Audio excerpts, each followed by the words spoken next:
Organization and productivity, they go hand in hand for me. But, it wasn't always that way. And some days I do still fight the struggle of having that cluttered mind and cluttered desk, which can, at times feel like complete chaos because I'll be having sticky notes everywhere. And even though I have these things in place to be more productive, I somehow still am not getting things done. So what I've been doing is experimenting with different apps, different habits, and tools to see what actually helps me stay on top of things without feeling burnt out. So if you've been feeling overwhelmed and unproductive, this video is for you. This video is for us. What I'll be doing is sharing my productivity tools and practices that I'm currently using, the ones that actually help me get things done and keep my workflow organized without, all the noise. Do you know what piece of tech though that I sleep on for productivity?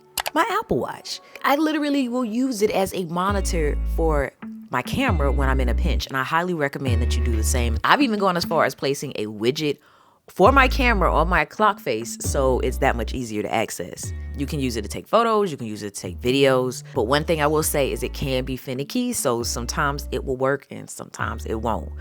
But when it does, it is a godsend. This lets me use the back camera on my phone, which has the better quality, and I don't have to guess what's in frame or what's in focus.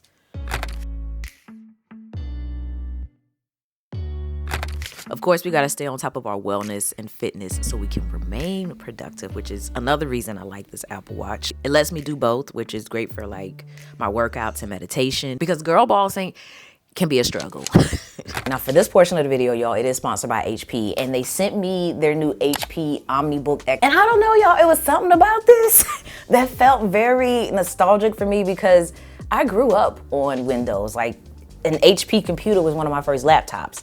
So it kind of felt like, I'd say, coming back home, if you will. But I have been curious to, experience more with how, Windows devices can implement into my workflow. So this was right on time. I did have my surprises in my adjustment. Like for me, it's been quite some time since I've used a screen of this size. Usually I go for a smaller setup, but I do like it for my workflow. It can flip into this like tablet layout, which is nice, especially when I'm editing things.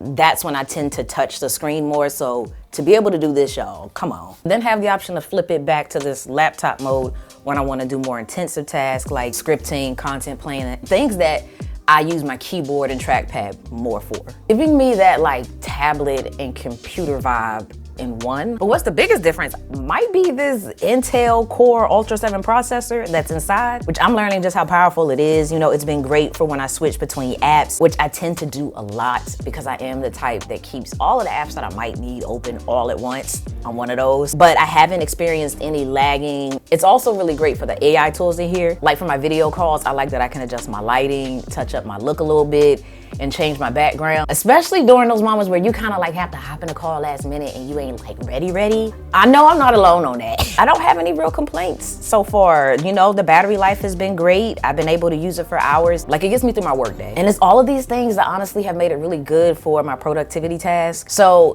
if you'd ask, I would recommend this for other creatives, students, entrepreneurs, and it's all really because of everything that I just named, the versatility of the setup, the 2-in-1 laptop and tablet experience. I love having like the full operating system, like full Windows up here, but still being able to flip back the keyboard and use it like a tablet. But y'all already know how we do. I will be linking this down below in the description box along with everything else that I'm talking about in this video. On to the next one. Now gear-wise, what I use is my Sony a7C and my DJI Pocket 3 for my camera.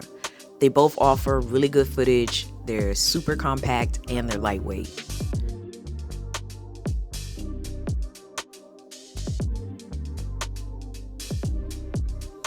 I like to use filters with my cameras, so I tend to use an ND and Polarizer combo. It acts like sunshades on my lens and it helps reduce reflections on different things like my devices or cars. It even helps even out skin tones. This right here makes my shots look like butter.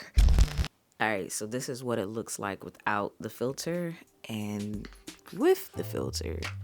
So hold on, I gotta adjust this. You see how I was like putting sunshades on my lens, and then I can adjust this and that will adjust the polarization as well as the brightness. So just evens things out a bit better.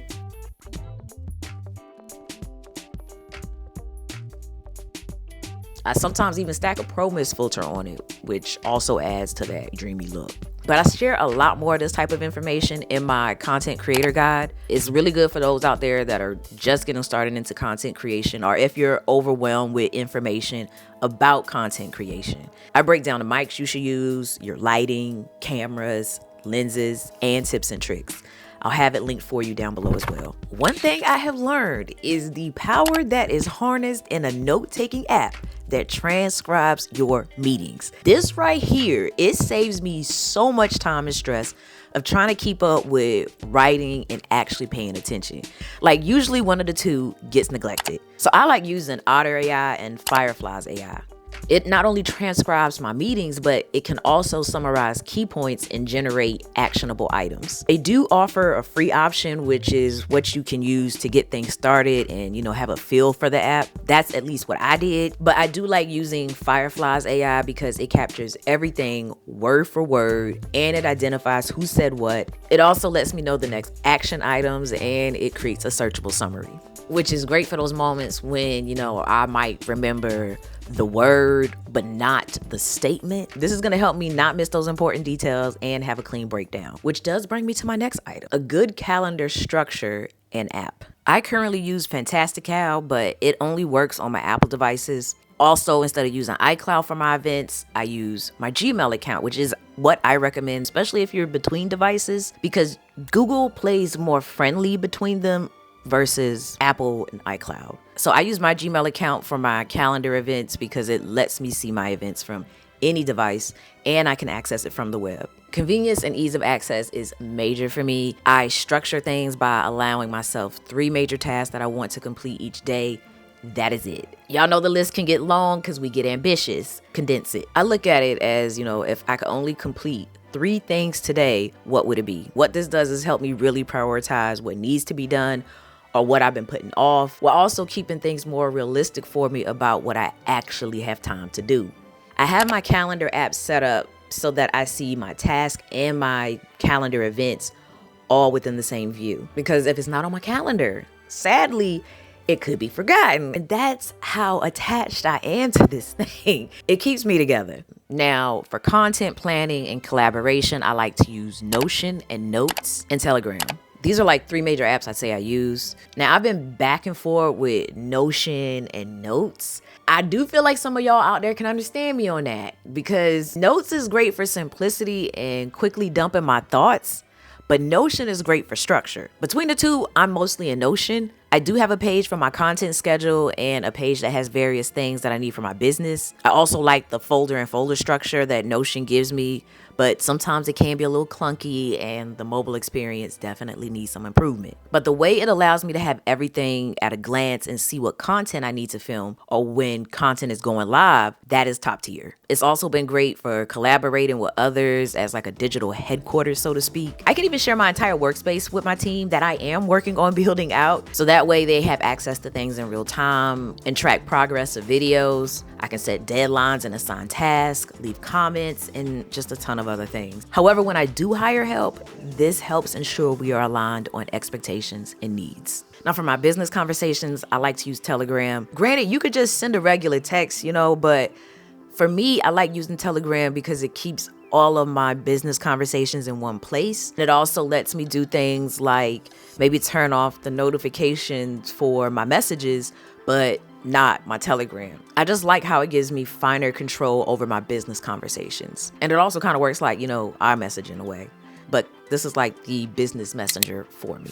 For email, I use Outlook. Don't judge me because I've been using it for a few years now and it does what it needs to do. It works. I like using the send later feature so I can schedule emails as needed. And the fact that it also, works on all of my devices is a really big thing for me. I also know it has other features like smart filters and it can sync with its, own task management app, which is Microsoft ToDo. Now, one thing I like to do is work in sprints or time blocks. I will set a timer for 30 minutes and just lock in. At the end of that, I like to take a moment to reset for a few minutes. Discipline is key, or else it just kind of defeats the purpose of pacing things out in chunks for you. Because what it is doing is allowing you dedicated time for no interruptions, text, or mind wandering, anything like that. Anytime those things pop in, enforce your boundary and remember you can handle it at the end of your 30-minute sprint. Another thing I suggest is making sure your random thoughts that may come to mind are still addressed. What I do is place it in a dump zone in my Notion page or on a notes page so that I can handle it later. This gives a central place for those things. And that way we don't have to stress about possibly forgetting. Another thing, put that phone in grayscale mode. That is something I literally have to remind myself in the morning before going down that rabbit hole of emails, text, or Lord forbid, Instagram. The lack of colors on your screen, it just makes the phone feel less interesting and more like a flip phone or something basic. It's gonna help keep you focused on your task by just making things less tempted to dive into as you're taking care of what you need to do. I'm telling you, it scientifically makes a huge difference. Now, I know the day can get busy and there's tons of things that we need to do, but breath work and stretching are a necessity. I can literally feel the difference very quickly when I don't, especially stretching. Doing both of these, it helps calm the mind and the body so we can be more productive. I love to start and end my day with stretching. I will even do this throughout the day, especially when I'm at my desk. It just helps stop and alleviate stiffness in my body, and it gives me a bit more mental clarity. And when I meditate on top of that, it just gives me a sense of calm. The way things are set up now, you can easily feel behind or overstimulated. Even going out for a walk makes a huge difference. All of these things are natural dopamines, so it's gonna help you stay focused, motivated, and happy. Another key thing for me is focus modes on my phone. I have one set for work where I've made it so I only get notifications from certain people and certain apps. This has helped reduce notifications I get throughout the day, which can easily become a distraction. All of these things have really helped me, and I feel they could also help you. So try them out. Let me know what you think. Or even if you have some tips yourself, comment it down below. Productivity is not about working more. It's about working smarter. We can all reach our full potential and hit our goals with greater ease and effectiveness. To see how well I'm doing with that, y'all can follow me on Instagram at techmeout. That's TECHME0UT. Until the next one, as always, thanks for taking the time out to let me tech you out.